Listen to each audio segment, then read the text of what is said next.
So like I use he, him pronouns, right? But I don't identify as a man. And there are strict rules around how to be a woman or man. Girls can like football. Girls can wear ties. Binary gender construction places whiteness as a standard of womanhood and manhood. Scoliosexual is used to describe one's primary attraction to transgender individuals, specifically non-binary trans people. Back in my dating days, if I ever saw a he/they, instant swipe left. Massive red flag. Hard pass. If you have a really good reason as to why you, a cis person, wants to date trans people, that's fine. However, I honestly cannot think of any besides fetishization. Is it really this complicated? And the next part, you are no stranger to. You spent a lot of your time doing this, and I'm sure, as you say, you've lost many brain cells, and you're about to lose some more. So I picked a good topic for this woke TikTok reaction because I know that you have very quote unquote positive views on non-binary, right? So we're gonna have a look at some non-binary TikToks. This non-binary TikToker uses he/him pronouns. So this might be confusing for some people. So like I use he, him pronouns, right? But I don't identify as a man. But I'm trans. I'm trans non-binary. And I feel dysphoric about my body sometimes, like my curves and my butt. But at the same time, I like my boobs. That's fine. Say what? The math is not mathing. I use he, him, but I don't identify as a man. I present completely like a female, just a female who would struggle to pass through a metal detector. I don't know. Like, I don't like to make fun of these people because all I see is somebody deeply confused and probably with some trauma or some issues are going on in the inside. But I mean, I've said this before, and I know this is a hot take or whatever, but like non-binary isn't a legitimate concept. It's not coherent. It means nothing. And there are two sexes, and then you can't really change. You can live as the other, but there is no third, with the extremely rare exception of some intersex genetic conditions, which almost never actually apply to these individuals in question, right? There are males and there are females, and wanting to present a certain way doesn't make you not a male or not a female. It just makes you a female who likes to dress in a more masculine way or wants short hair or whatever, and that's totally fine. But then it's even more incoherent when you have people who don't even embrace the androgyny, yet want to be called the other pronouns while also saying they're non-binary. I mean, I can't keep up. Imagine how like some random 50-year-old who, who didn't grow up embodied in all this online nonsense, they must see this and think that the LGBT community has been hitting the crack pipe. And it's why it's even crazier when you see a 50-year-old on TikTok that actually buys into this and you think, what the hell? Well, this girl, she says, I like my boobs, but I'm dysphoric about my butt or something. And it's like it's teaching kids to view everything through this gender lens, whereas it's like, babe, loads of us have body issues. In fact, the most of us do. It doesn't necessarily mean you're now not a woman. That's normal to be a teenager and like not liking or being comfortable with certain parts of your body. Like, why are we pathologizing that? Mm-hmm. And I do really think a lot of this community, autism is quite common. I looked at her TikTok and it says autistic, and I see that a lot, right? And it kind of made me feel sad because her latest videos are obviously post taking a certain level of testosterone. The way some of them like to take a little bit and then come off so they have a little bit more androgyny. So she kind of is the same, but just has a bit of a beard. And I'm just thinking, like, what medical institutions are happy to grant that? It's just a total cosmetic decision, right? Do they even know that she has autism? Do they even ask? I mean, you'd be shocked at the standards and the ease at which some of these, at least in the US context, some of these places, the Planned Parenthoods of the world just hand out hormone prescriptions. Yeah. It's not light stuff. I mean, It has very serious medical ramifications. So it should not be done lightly, and it should not be done as a form of just casual body modification or style, but that really does feel like a lot of what it is, especially with the non-binary types. And it's also just adds to the incoherence because it's like, I don't need to, I don't identify as a man, but I want a beard so I can feel more comfortable in my gender of he, him. Like, Yeah. And it's also, I don't subscribe to gender rules, but then I need to take hormones to feel satisfied with my gender. So you're having to masculinize yourself to be more non-binary. Non-binary is not a rejection of gender roles. It's an embrace of crude gender stereotypes just wrapped up in woke bubble wrap. But it doesn't change the fact that it's still the same old repressive and inconsistent principles, just in a new packaging and coming from a different crowd this time. Totally. Well, maybe this next one will change your mind, Brad, because if you think non-binary is incoherent, you're about to have a lesson in what Addison, a friend of mine is non-binary, but he doesn't use they, them pronouns. Is that allowed? Let me check the non-binary rulebook. Oh, right. There's no such thing as a non-binary rulebook. Because there's no single way to be non-binary. Oh. The gender binary says that there are two separate and opposite gender identities, woman or man, and there are strict rules around how to be a woman or man. There are no such rules for being non-binary.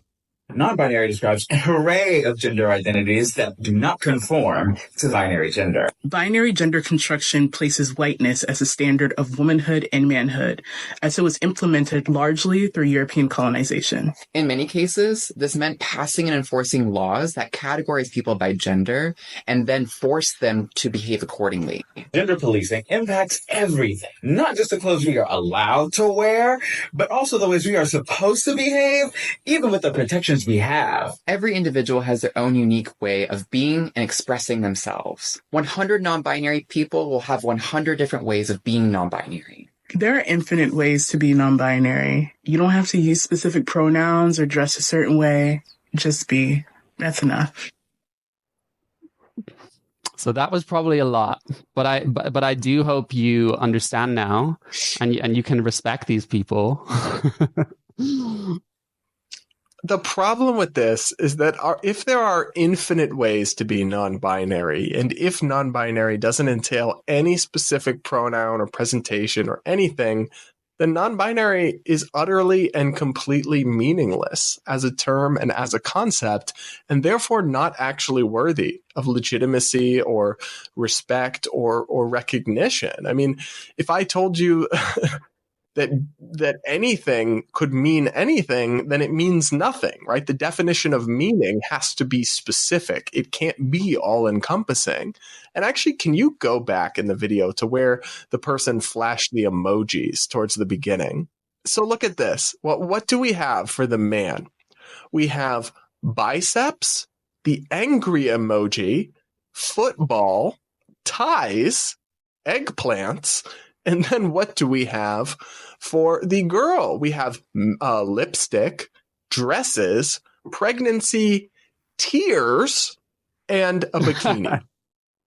Are we freaking serious? How do they not see that they're reinforcing stereotypes? They're literally using crude. Look at the text. There are strict rules around how to be a woman or a man.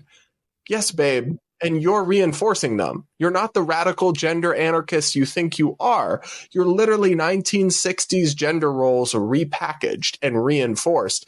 Girls can like football. Girls can wear ties. Girls can have bicep muscles and lift weights. All of this is made up. None of this is actually legitimate or inherent in sex. Now, the eggplant is inherent to your sex, right? So that they would argue otherwise. Right. The pregnancy emoji is, of course, they would also say that's offensive to say women can only get pregnant. So they're not even being consistent on their own level. But like that, okay, I'll give them that one. Men can cry. Men can wear makeup. There's no, like, makeup being only for girls is completely socially constructed and only relative in certain cultures and contexts. There are plenty of cultures and contexts where men can and do wear makeup. It's just face paint. Face paint doesn't have chromosomes. And like even dresses and clothes is made up. Like in our society, men don't really wear dresses, but there've been many societies where men do wear clothing that are very similar to dresses. And all of that is subject to change. Like none of that is actually, you're not breaking the binary. You're reinforcing it. Like, I don't know, because you're saying that if you're not those things, you can't be a man or a woman. You have to be something else. We're saying you can be all of those things and be a man or a woman, because all it really is your sex. There's not much more to it than that. But you're the one actually attaching this entire category of things and personality-based elements to what is essentially just a biological distinction. Mm-hmm. How do they not see this when they're literally typing out those emojis? How can they be so obtuse to put it in the emojis? It should make it so apparent that it's wrong. Yeah, and I'm thinking, well, if I identify as non-binary, does that mean I can now get pregnant? But I think the rules is an interesting. I'd like to see this rule book that they're talking about telling me what I'm allowed to do as a man, and I can empathize with, you know, the non-binary idea. If you grew up as a boy being told boys don't cry, you can't do this because you're a boy, like that is difficult, especially if it's a very feminine. But the solution is, Exactly. So Jack, the solution there is to say, no, boys can do those things. I was going to say not that. to say, yeah, you can do those things, but it makes you not a boy. Yeah, it's giving into the idea to the pressure your parent, you know, hypothetical parents would have put on you. Is instead of saying F you, I'm a guy, I can do what I like, you're saying, okay, well, I'm going to listen to you and I'm going to create another category over here. And what's funny is they say there are no rules to being non-binary, but I think there are more rules, because you have to hold a certain political belief. You have to be queer and so entrenched in the community. And you have to, like, there are more rules to being non-binary in that sense than there are to being a regular man or a woman, in my opinion. And that point about the sets whiteness as a standard. I mean, I'd like to go to some tribes in Africa and see if they have traditional gender roles or not, because I'm thinking they probably do, right?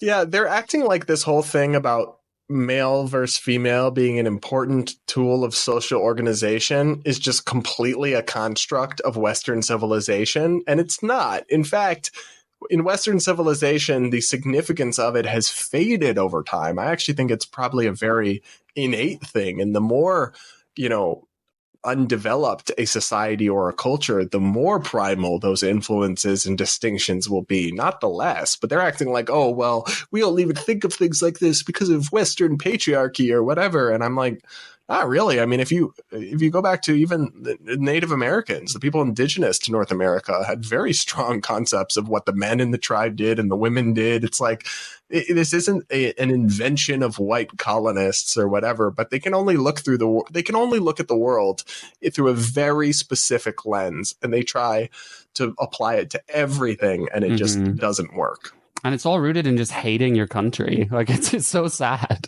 You know, you try putting them in another country, you'll see how they do with their non-binary. So, Brad, have you heard of scoliosexuality? No. Well, you're about to. One of the first TikToks that came up on my For You page was talking about the term scoliosexual. Scoliosexual is used to describe one's primary attraction to transgender individuals, specifically non-binary trans people. The Greek root scolio means curved or bent. Now let's dive into, is scoliosexual a valid identity label, and if it is it harmful? Based on my general philosophy, almost all labels are valid. That is, I can see how you came to that conclusion that is what you are. But on the question of whether or not this term is harmful, a hard yes. It just feels like fetishization. A lot. We need a complete and total shutdown on calling things harmful until we can figure out what's going on. That is the most overused word in the dictionary. Like, I would love to find me one individual whose material day-to-day life has been adversely affected by someone else using the label scoliosexuality. What? I mean, I almost am like, yes, call it harmful so that people won't use it and they'll stop making up fake things. But like, this over-indexing of what is harmful versus what is not is so counterproductive. And it's also like the same types will argue it's transphobic to not be into trans people. But then also, if you're specifically into trans people, that's bad. I mean, I don't know. There's no winning here. It seems like no matter what happens, we're problematic and bigoted and we lose. It's always a problem. And this sexuality, makes me laugh because it's saying you're specifically attracted to non-binary people. But remember, Brad, there are infinite ways to be non-binary. So essentially what they're describing is... What does that mean then? Nothing. It's either bisexual or you're attracted to someone with a certain political belief. And to be fair, I think there are people like that. And I feel like you sort of... Well, I'm the opposite of a sapiosexual because I'm specifically not interested in anyone who identifies as non-binary. Totally. Me too. If I was back in my dating days, if I ever saw he/they, instant swipe left. Massive red flag. Hard pass. It's like it's the most loaded Tinder profile or whatever you're using, isn't it? Like it instantly paints such a broad picture of what this person is and what you're likely to get. I instantly know this person's political ideology and that they cannot take a joke in any way, shape, or form. Totally. So here's our last one, Brad. And it's weird because I feel like you really foreshadowed it in something you just said. So let's give it a go. Hello, I'm Blue Trans Education, and I'm here to talk about why T for T is acceptable, but a cis person wanting to date specifically trans people isn't. Trans people are T for T because they feel it's a matter of safety. They would be safer if they only dated other trans people. And there's an added bonus of always having something in common. However, when cis people specifically want to date trans people, there's no reason other than fetishization. No cis person is dating trans people because it's a matter of safety, or because they have something in common with each and every trans person. If you have a really good reason as to why you, a cis person, wants to date trans people, that's fine. However, I honestly cannot think of any besides fetishization. Hope this helps! One thing I'll say is that... At the end of the videos always is so painful. One thing I'll say is I don't know how safe I'd feel dating this person. I don't even feel safe watching this person on the camera. I'm not gonna be mean, but it's like you can't win, right? So it's the same thing I said a minute ago. If you're not into trans people, you're transphobic, you're a bigot. If you're specifically into them, you're a fetishist and you're bad. I mean, is it really this complicated? I mean, I feel like actual trans people don't have that hard a time like getting a date, and they don't need this 1,000 levels of analysis about what's problematic versus what's not. Like, just go date people, just go live your life. Like, why does everything need to be put through this microscopic lens of just like identity and oppression and intersectionality? And oh my goodness, the whole safety thing is I guess I get what they're saying, but like the solution is to find an individual with whom you are safe, right? And that individual could be trans, or they could be cis, or that an unsafe individual could be trans too. That doesn't guarantee you any safety. Trust me. Unfortunately, a lot of the deaths of transgender people that do happen are at the hands of intimate partners. And sometimes those partners are members of the LGBT or are fellow non-binary or trans people. So the idea that that would guarantee you safety is also strange. Totally. And it's just funny, that concept of fetishization, because they say the same thing if someone says, I'm attracted to, Black people more, or Asian people more. I used to buy into that. Oh, you're just fetishizing them. But, if you think about it, race is just sort of a constellation of physical attributes. And it's natural you may be more drawn to one over the other. It's the same with men. I've always found that argument strange. Like, oh, well, not being attracted to this racial group is racist. Okay, is not being attracted to women sexist then? Like, why are we policing people's attraction to other adults when it's not really up for their control? The entire endeavor seems futile to me. Yeah, and all of us know deep down that attraction is just what it is. The heart wants what it wants. And there are men who are particularly into trans women, just like we're into men, but it doesn't say anything specific about them. They could be great guys who just want to meet a trans woman.